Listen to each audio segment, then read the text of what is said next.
house with the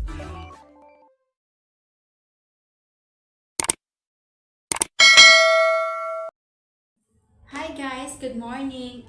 My content for today is about sa paglo-loan ng Tamara at saka Tabi. Kasi actually nag-ano kasi ako, nagsisend kasi ako ng mga um, nagpo-post kasi ako ng sa mga group sa UA ng Tabi, sino gusto ng cash sa Tabi at saka sa Tamara. So ngayon, ang daming nagme-message sa akin, ang daming nag-DM sa akin. So parang nahirapan ako isa-isa na same thing lang pa rin yung in-explain ko sa kanila, di ba? So sabi ko, so naisip ko na magawa na ako ng content about sa paglulo ng Tabi at saka Tamara. So guys, tinatanong nila kung anong proseso, kung anong mga requirements. Nakita niyo naman po sa post ko, di ba? Sabi dito, ito naman yung post ko, di ba, sa Facebook. Ayan po yan. Yan po yung post ko sa Facebook, di ba? So, yun po yun. So, kung ganito lang guys, kung active po kayo sa Tabi at saka sa Tamara, pwede po kayo makapag-loan. Pero syempre, kailangan niyo po munang mag-purchase doon. Mag-purchase kayo kahit na one time lang. Pero guys, once na, depende kasi kay Tabi at saka kay Tamara, once na ma-approve po kayo, depende kasi kung, di ba, ang iba kasi gusto nila 5K daw, gusto nila ilo-loan 5K daw. So, nakadepende po kasi yan. Pag once na unang purchase ka pa lang, siguro, maaprubahan ka lang ni Tabi at saka ni Tamara ng 1K lang po, 1,000 dirhams lang.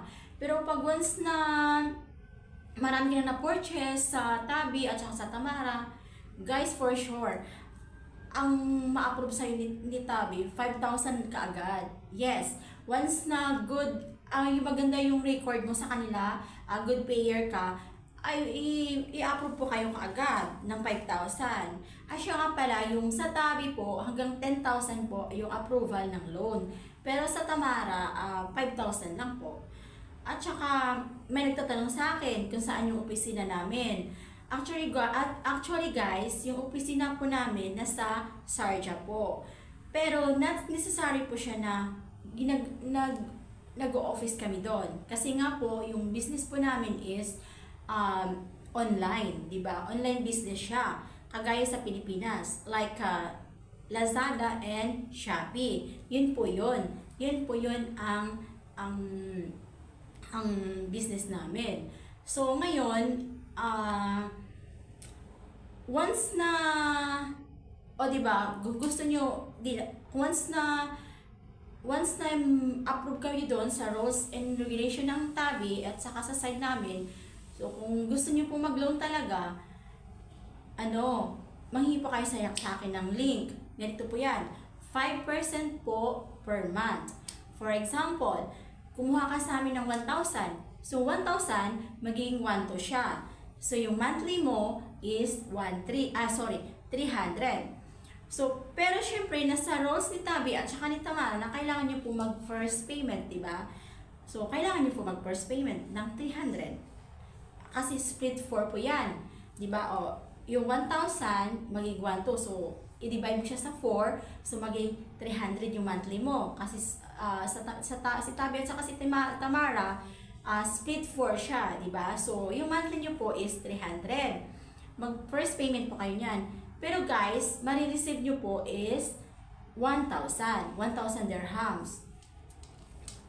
Paano nyo po? Ang dami kasi tanong sa akin, paano nila makukuha yung pera? Kailangan ba pumunta sa opisina? No, hindi po kayo pwede pumunta hindi na po kayo kailangan pumunta sa opisina. 'Di ba guys, walang kahasal-hasel, 'di ba? Hindi po kayo pwedeng pumunta sa opisina. Ang gawin niyo na lang po sa akin, ganito, once na ma-approve na po yung di ba magpapasahan kayo ng link.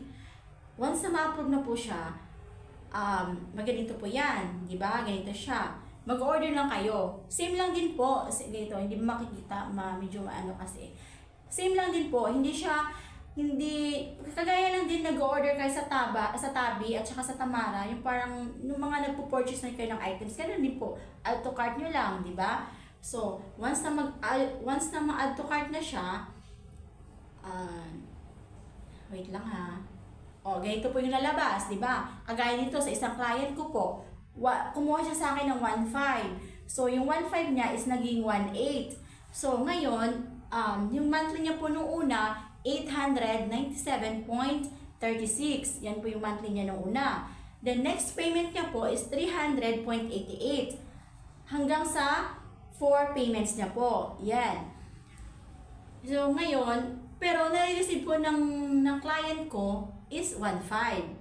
E di ngayon, may papasok po sa Gmail niyo po ng ganito. Thank you for your order. Yan. Kailangan ko po yan. Paki-SS po sa akin yan. Ipasa niyo po sa akin yan. After nyan, magre-reply po ako sa inyo. Hingin ko po sa inyo yung IBAN number.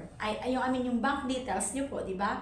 At saka yung bank name niyo, ito yon, pinasa sa akin ng client ko. Yan. After nyan guys, okay, ayun pala, meron po tayong cut-off. May cut-off po kami every Sunday po. Pero yung releasing day po, every Tuesday.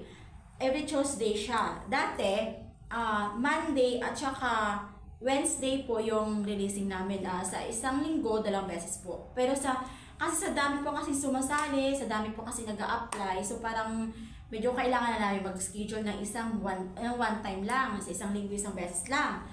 So, ganito po, nag-release po kami ng every Martes lang. Pero kung guys, meron naman kami second option. Kung kailangan niyo po talaga yung pera, pwede po kayo ma-release kaagad, pero hindi kaagad-agad na one day ha. Siyempre next day, di ba? Kasi yan naman papasok naman sa bank niyo sa account niyo yung pera kinabukasan, di ba? So, pero babawasan. Like for example, nag-loan ka ng 1.5. So, mababawasan siya. Magiging 1.4, kagaya sa client ko na kahapon, maging 1.425 lang. Babawasan siya.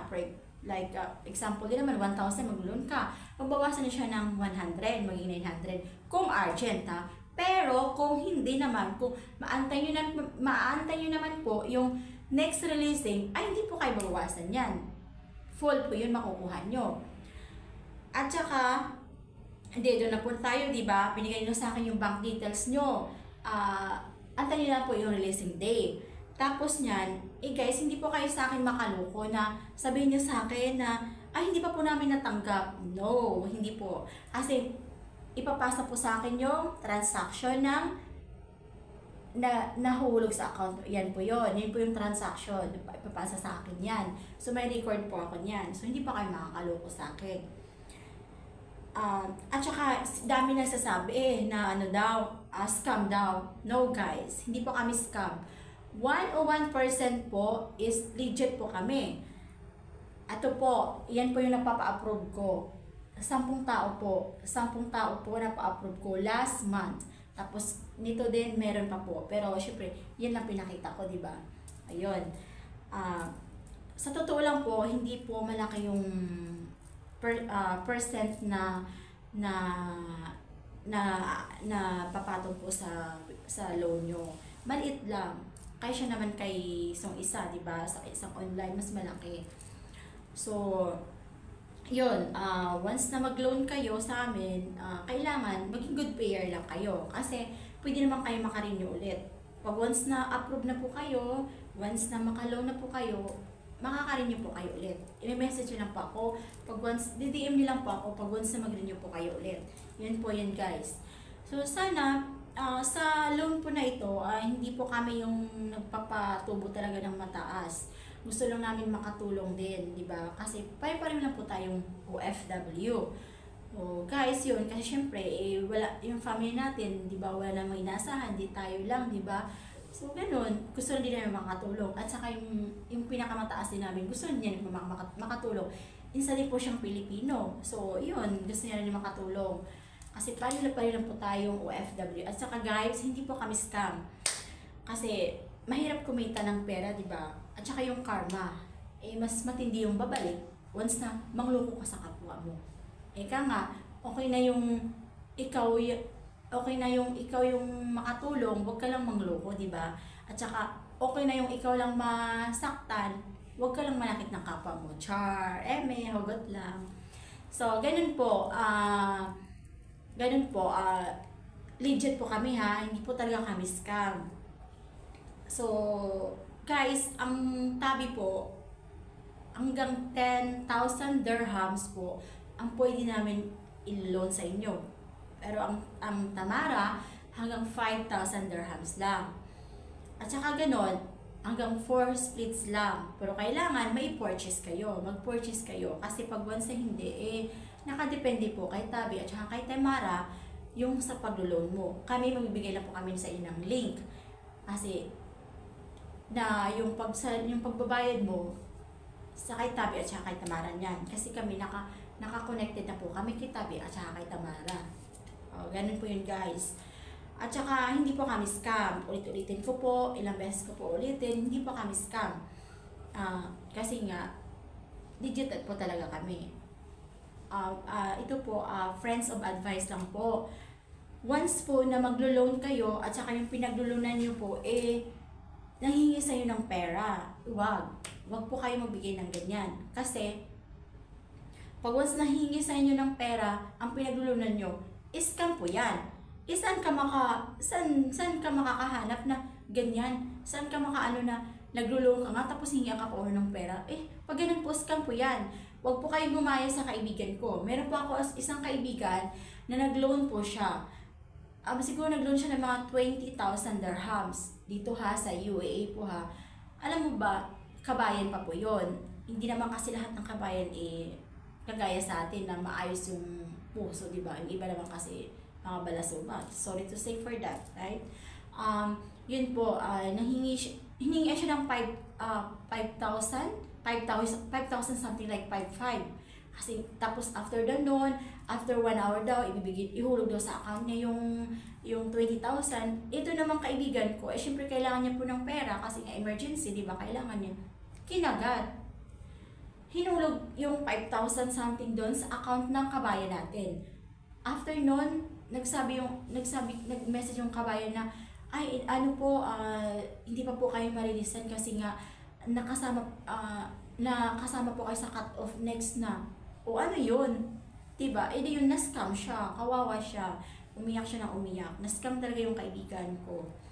So, wag po tayong ganyan. Kagaya din sa kapatid ko po sa Pilipinas. Pilipinas din po yun. Kapatid ko gusto mag-loan naman sa 100,000 pesos. Nahingi sa kanya muna ng 7,000. Ito naman sa kapatid ko, kasi kailangan niya ng pera niya, kailangan di kasi nag-negosyo siya, hinulog niya sa Gcash yung 7,000. Ang sabi ganon, before 1 PM sir, ihulog namin sa inyo yung pera sa account nyo, sa Gcash nyo. Aba, naku po, lumagpas na lang ng 1 PM, magpa 5 PM na lang, wala, hindi hinulog. Pero nakuha na yung 7,000 niya.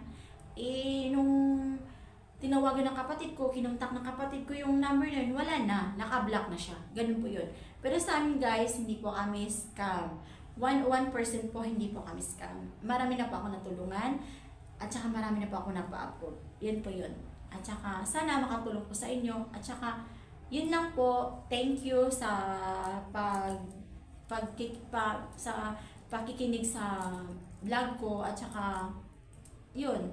Gusto niyo po yung makatulong sa inyo. Thank you guys. At saka, 100% I assure you and I guarantee you guys, 101% legit po kami. Hindi po kami scam. Yun na po, online business po kami. Like guys sa Pilipinas, like Tabi and Tamara.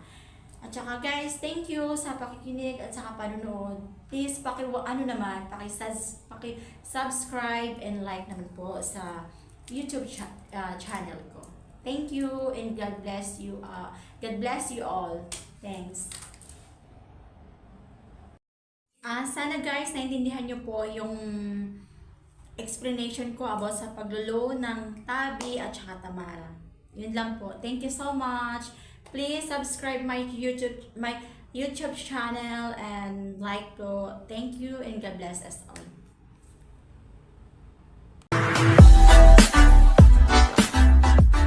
Should we